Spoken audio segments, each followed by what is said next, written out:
एक बार फिर से सभी को नमस्कार।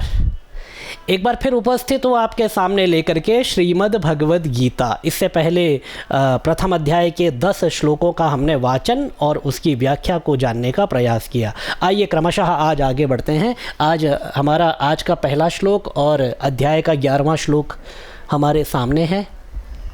अयनेषु च सर्वेषु यथा भागमवस्थिताः भीष्ममेवाभिरक्षन्तु भवन्तः सर्व एव हि। अयनेषु च सर्वेषु यथा भागमवस्थिताः। किसी भी कार्य को यदि सिद्ध करना हो तो उसके लिए रणनीति की आवश्यकता होती है। बिना रणनीति के यदि आप किसी कार्य में प्रवृत्त होते हो तो सफलता मिलने के जो चांसेस है वह घट जाते हैं, क्योंकि हर एक कार्य को करने से पहले उसका ब्लूप्रिंट बनाना आवश्यक है। तब जाकर के कार्य में यदि प्रवृत्त हुआ जाता है तो रणनीति के साथ कार्य किया जाता है। वही दुर्योधन ने भी किया है। यथा भागम अवस्थिता अयनेषु च सर्वेषु। अपनी सेना को दुर्योधन कहता है कि जहाँ जहाँ पर आपको यथा भागम अवस्थिता, जहाँ जहाँ पर जिस जिस भाग में आपको युद्ध भूमि में स्थित किया गया है, खड़े रहने को कहा गया है, अपने अपने मोर्चों पर आप लोग डटे रहें। अयनेषु, अयनेषु अर्थात मोर्चों पर, सर्वेषु सभी मोर्चों पर जहाँ जहाँ पर आपको कहा गया है। अयनेषु च सर्वेषु यथा भागम अवस्थिता। सभी मोर्चों पर जहाँ जहाँ आपको कहा गया है या फिर खड़ा किया गया है वहाँ पर आप मोर्चों पर डटे रहें। और करना क्या है? भीष्मम एव अभिरक्षन्तु, भीष्ममेवाभिरक्षन्तु, भीष्मम एव अभिरक्षन्तु, और भीष्म की रक्षा करें। और कैसे रक्षा करें? भवन्तः सर्व एव हि। सब ओर से, चारों ओर से आप गंगापुत्र भीष्म की रक्षा करें। अब यहाँ पर प्रश्न है कि गंगापुत्र भीष्म क्या अपनी रक्षा करने में समर्थ नहीं थे? गंगापुत्र भीष्म कितने प्रतापी थे, कितने प्रभावशाली थे, कितने बलशाली थे, इसके विषय में कहना भी सूर्य को दीपक दिखाने के जैसा है। फिर भी युवराज दुर्योधन के द्वारा कहा जा रहा है कि भीष्ममेवाभिरक्षन्तु, आप भीष्म की रक्षा करें। अर्थात कहने का तात्पर्य है, सबसे पहले तो वह प्रधान सेनापति हैं और प्रधान सेनापति की रक्षा करना प्रत्येक सैनिक का कर्तव्य है। कर्तव्य पारायणता यहाँ पर दिखाई गई। दूसरा जो कारण है कि सर्व एव, भवन्तः सर्व एव ही, चारों ओर से रक्षा करें। अर्थात इस बात का आप ध्यान रखें कि गंगा पुत्र भीष्म के सामने कहीं से शिखंडी ना आ जाए, क्योंकि यदि शिखंडी गंगापुत्र भीष्म के रथ के सामने कहीं पर आ गया तो गंगापुत्र भीष्म अपने अस्त्र शस्त्रों का त्याग कर देंगे। और यदि उन्होंने अपने अस्त्र शस्त्रों का त्याग किया तो हमारी पराजय निश्चित है, क्योंकि जो दुर्योधन इस युद्ध को जीतने का जितना भी दम भर रहा था उसमें से प्रायः उसका जो अभिमान था, उसका जो विश्वास था, वह गंगापुत्र भीष्म से जुड़ा हुआ था। इसीलिए वह कहता है कि भवन्तः सर्व एव हि, चारों ओर से आप गंगापुत्र भीष्म की रक्षा करें। आइए आगे देखते हैं अगले श्लोक में।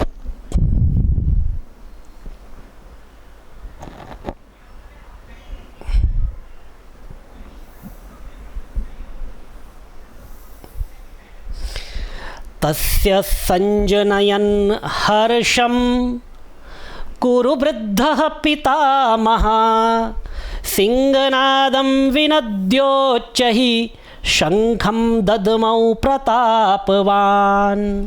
तस्य संजनयन् हर्षं कुरु वृद्धः पितामहः सिंहनादं विनद्योच्चैः शंखं दद्मौ प्रतापवान्।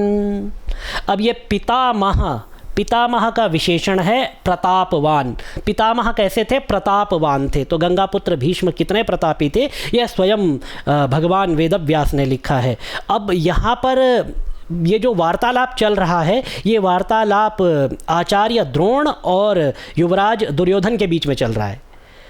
दुर्योधन लगातार अपनी सेना की विशेषताएं, अपने सैनिकों की विशेषताएं आचार्य द्रोण को बता रहे हैं, लेकिन आचार्य द्रोण बिल्कुल उदासीन होकर के सुन रहे हैं। उनकी तरफ से कोई भी उत्तर नहीं दिया गया। क्योंकि आचार्य द्रोण को लगता है कि यह मुझे प्रभावित करना चाहता है, ये सब बातें बता करके यह मुझे प्रेरित करना चाहता है और अपने पक्ष में करने की पूरी पुष्टि कर लेना चाहता है। इस तरह के विचार आचार्य द्रोण के मन में चल रहे हैं। तो यह सारा का सारा जो दृश्य चल रहा है इसको देख रहे हैं गंगापुत्र भीष्म।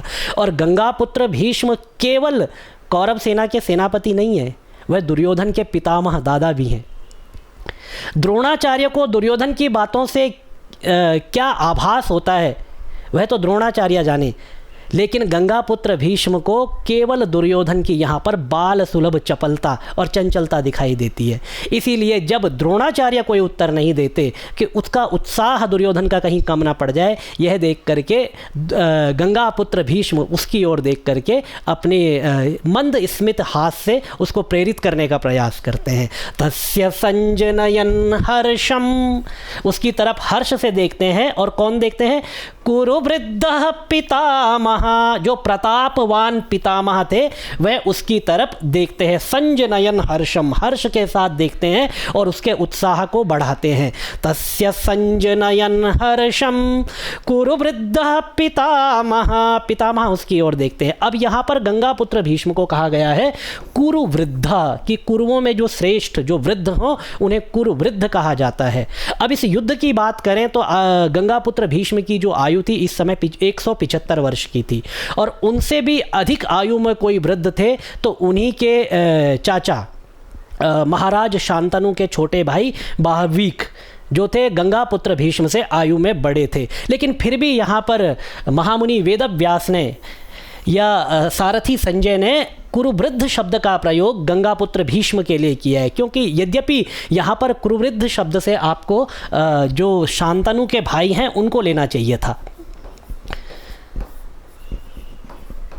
लेकिन कुरुवृद्ध शब्द गंगापुत्र भीष्म के लिए आया क्योंकि कुरुओं में सबसे अधिक वृद्ध तो वही थे।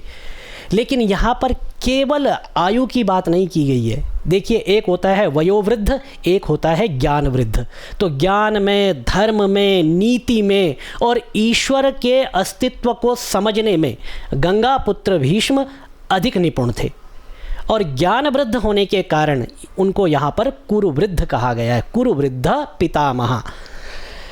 सिंहनादं विनद्योच्चैः शंखं दद्मौ प्रतापवान। फिर उन्होंने सिंहनादं विनद्योच्चैः, सिंहनाद करते हुए अपने शंख को बजाया। इस शंख ने क्या किया? जब गंगापुत्र भीष्म ने देखा कि दुर्योधन लगातार आचार्य द्रोण से बातें कर रहा है, उन्हें सेना के बारे में बता रहा है, समझाने का प्रयास कर रहा है और अपनी सेना को उत्साहित करने का प्रयास कर रहा है, लेकिन आचार्य द्रोण कोई उत्तर नहीं दे रहे। कभी कभी क्या होता है कि यदि बताने वाला लगातार उत्साह से आपको बताए, अपनेपन से आपको बताए और आपकी तरफ से यदि कोई उत्तर ना आए तो बताने वाला हतोत्साहित हो जाता है।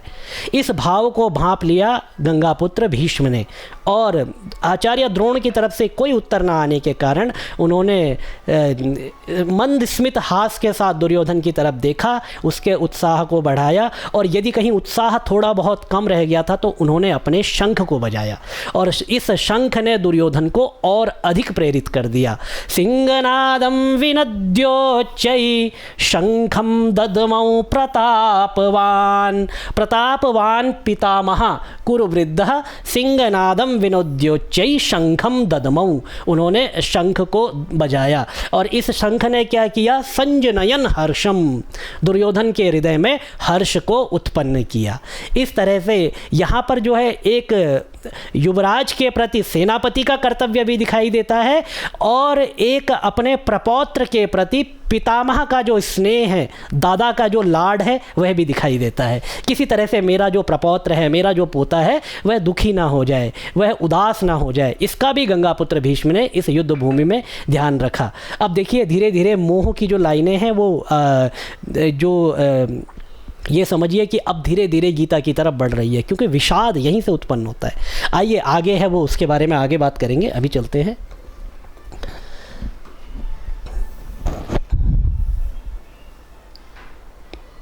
अब ये देखिए, यहाँ पर कुछ वाद्य यंत्रों के भी नाम हैं।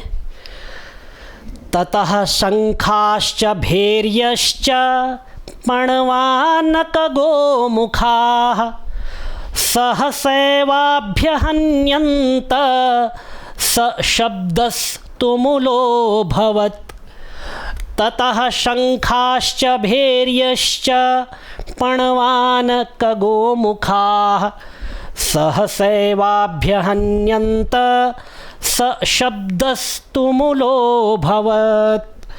ततः इसके पश्चात शंख और नगाड़े, भेरी, भेरी कहते हैं नगाड़े को, जो कि मढ़े हुए होते हैं चमड़े से, तो उसके बाद ततः शंखाश्च, जोर जोर से शंख बजने लगे। अच्छा, गंगापुत्र भीष्म ने ये जो शंख बजाया था यह युद्ध का आरंभ नहीं था, उन्होंने यह शंख केवल दुर्योधन को प्रेरित करने के लिए बजाया था। लेकिन जो कुरुसेना थी उन्होंने इस शंख को युद्ध का आरंभ समझ लिया और साथ साथ जो वाद्य यंत्र जिसके पास था, जो शंख, नगाड़े, भेरी, आनक, कगो, गोमुख, जो जिसके पास था, उन्होंने बजाना प्रारंभ कर दिया, क्योंकि उन्हें लगा अब युद्ध का प्रारंभ हो चुका है। जबकि गंगापुत्र भीष्म का यहाँ पर तात्पर्य शंख बजाना केवल दुर्योधन को हतोत्साहित होने से बचाना था। आइए आगे देखते हैं इसको। ततः शंखाश्च भैर्यश्च पणवान, ठीक है, पणवानक हो गया, फिर गोमुख। सहसैवाभ्यहन्यन्त, सहसा एव, एक साथ ही ये सारे के सारे वाद्य यंत्र बज उठे। सहसैवाभ्यहन्यन्त सशब्दस्तुमुलोऽभवत्।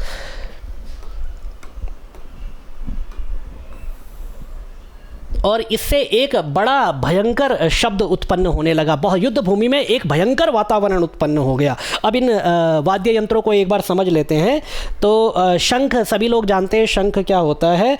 और ततः शंखाश्च भैर्यश्च, भेरी कहते हैं नगाड़ों को, जो कि नगाड़े होते हैं और चमड़े से मढ़े हुए होते हैं। इसके बाद आता है पणव, पणवान जिसको लिखा गया, पणव, पणव कहते हैं ढोलका, ये लकड़ी के बने हुए और इन पर भी ऊपर से चमड़ा मढ़ा हुआ होता है।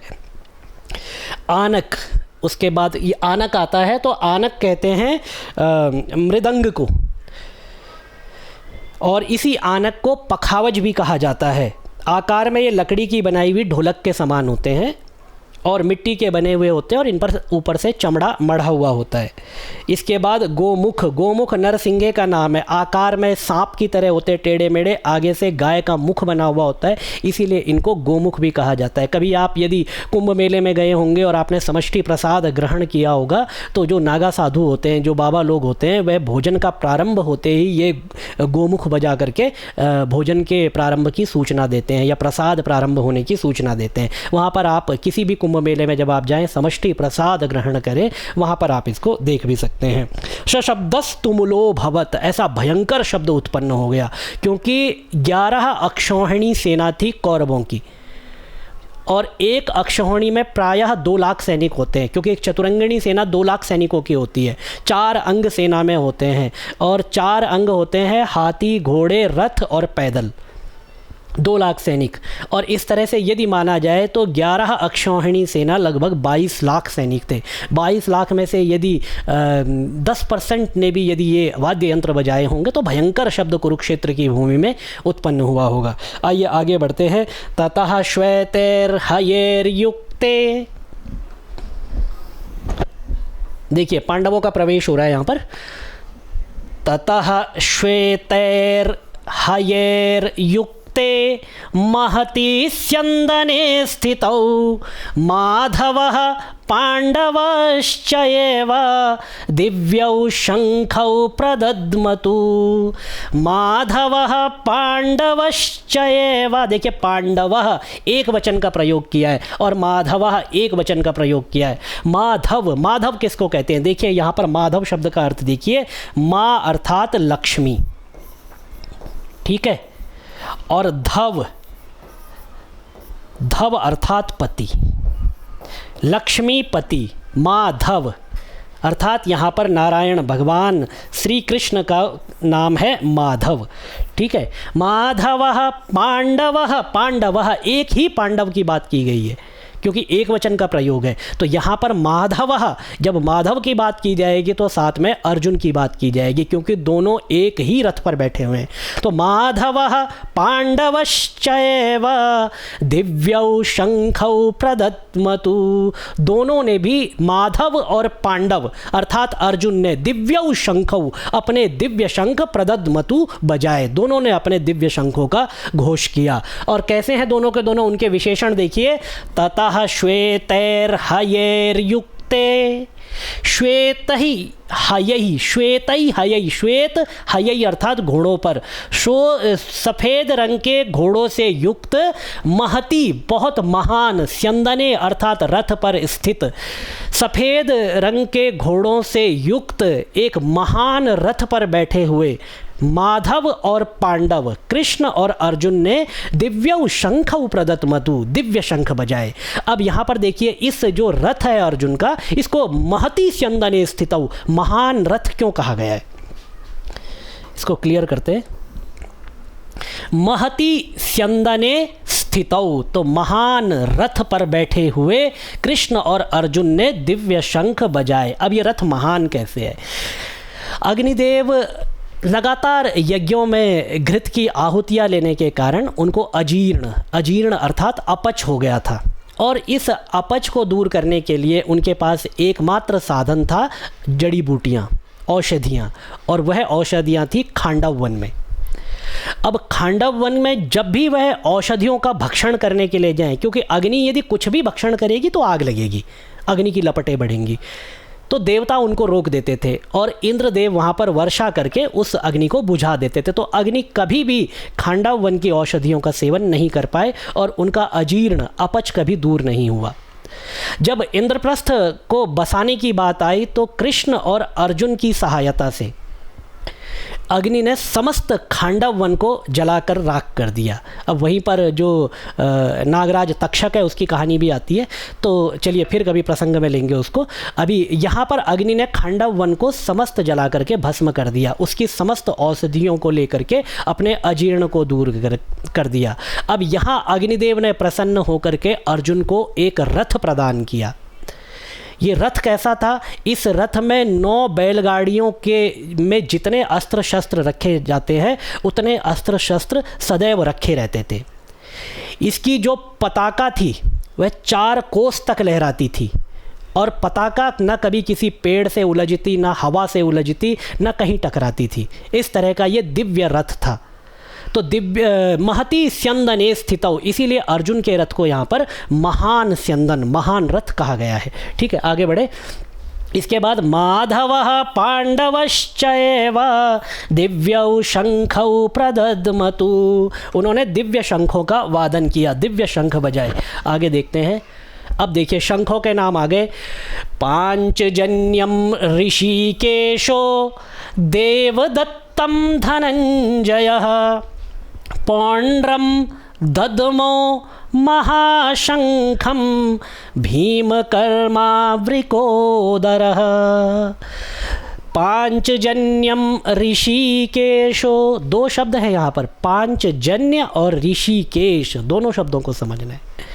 पांचजन्य शंख जो है भगवान श्री कृष्ण को प्राप्त हुआ था जब वह अपने गुरु के पुत्र को लेने के लिए समुद्र के अंदर गए थे और पाताल लोक गए थे। वहाँ उन्होंने पांचजन्य नामक राक्षस का वध करके इस शंख को प्राप्त किया था, और राक्षस का नाम पांचजन्य था, इसीलिए पांचजन्य जो नामक राक्षस जिस शंख के अंदर बैठता था उसी शंख को श्री कृष्ण ने अपना शंख बनाया और वही फिर पांचजन्य नाम से प्रसिद्ध हुआ।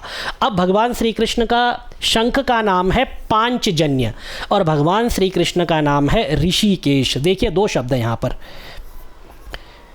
ऋषिक और ईश।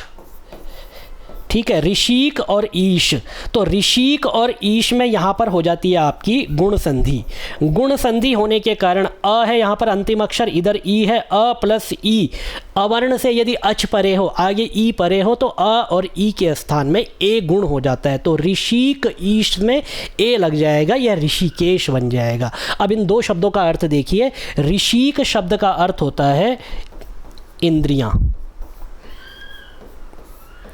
और ईश का अर्थ होता है स्वामी। जो इंद्रियों का स्वामी हो जाए, जो इंद्रियों को जीत ले, जो स्थित प्रज्ञ हो जाए, जो इंद्रिय निग्रह कर ले, अपनी समस्त इंद्रियों को अपने वश में कर ले, उसको कहते हैं ऋषिकेश। अब भगवान श्री कृष्ण स्थित प्रज्ञ थे, क्योंकि तभी अर्जुन को वह स्थित प्रज्ञता के बारे में बताते हैं। और अपनी समस्त इंद्रियों को उन्होंने जीत लिया था। इंद्रियों के वश में वह नहीं थे, इंद्रियां उनके वश में थी। इसीलिए भगवान श्री कृष्ण को ऋषिकेश कहा जाता है। पांचजन्यम ऋषिकेशो देवदत्तम धनंजय। और धनंजय, अर्जुन का एक नाम है धनंजय, और अर्जुन के शंख का नाम है देवदत्त। अर्जुन को धनंजय क्यों कहा जाता है? एक बार अर्जुन यूनान देश से बहुत अधिक मात्रा में धन जीत करके लाया था, उसके बाद अर्जुन का नाम धनंजय पड़ा, इसी तब से अर्जुन को धनंजय कहा जाता है। पौंड्रम ददमौ महाशंख भीम कर्मा वृकोदरा। अब पौंड्रम ददमऊ महाशंखम भीम कर्मा वृकोदरा। अब ये पौंड्र नामक शंख किसने बजाया? पौंड्र नामक शंख बजाया महाशंख, शंख नहीं महाशंख को बजाया, पौंड्र नामक महाशंख को बजाया भीम कर्मा, बड़े बड़े कार्य करने वाले वृकोदर भीम ने पौंड्र नामक शंख को बजाया। तो अर्जुन के शंख का नाम है देवदत्त और भीम के शंख का नाम है पौंड्र, और श्री कृष्ण के शंख का नाम है पांचजन्य। आइए आगे बढ़ते हैं। भीम कर्मा, बड़े बड़े भयंकर कर्मों को करने वाले को भीम कर्मा कहा जाता है। अब देखिए यहाँ पर और शंखों के नाम आते हैं। अनंत विजयम राजा कुंतीपुत्रो युधिष्ठिरः नकुलः सहदेवश्च सुघोष मणिपुष्पकौ। श्लोक की व्याख्या करते हैं उससे पहले मैं आपको बता दूं, आप लोग इंस्टाग्राम पर मुझे फॉलो कर सकते हैं, philosophers_VKD इस नाम से अकाउंट है। डॉक्टर विमल ढोंडियाल के नाम से भी ये अकाउंट है। दोनों ही आपको एक ही अकाउंट है, ये दोनों आप किसी भी तरह से इसको ढूंढ करके मुझे वहाँ पर फॉलो कर सकते हैं। आइए आगे बढ़ते हैं।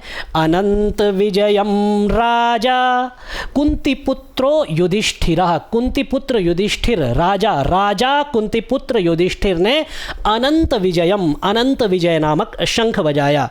नकुलः सहदेवश्च, नकुल और सहदेव ने सुघोष मणिपुष्पकौ, नकुल ने बजाया सुघोष नामक शंख और सहदेव ने बजाया मणिपुष्पक नामक शंख। आइए आगे बढ़े। ये तो शंखों के नाम है सभी पांडवों के। चलिए आज के फिर पाठ को यहीं पर रोकते हैं, फिर ये वीडियो लंबी हो जाएगी। तो आज के वीडियो को यहीं पर रोकते हैं। आप इसका अभ्यास करते रहें।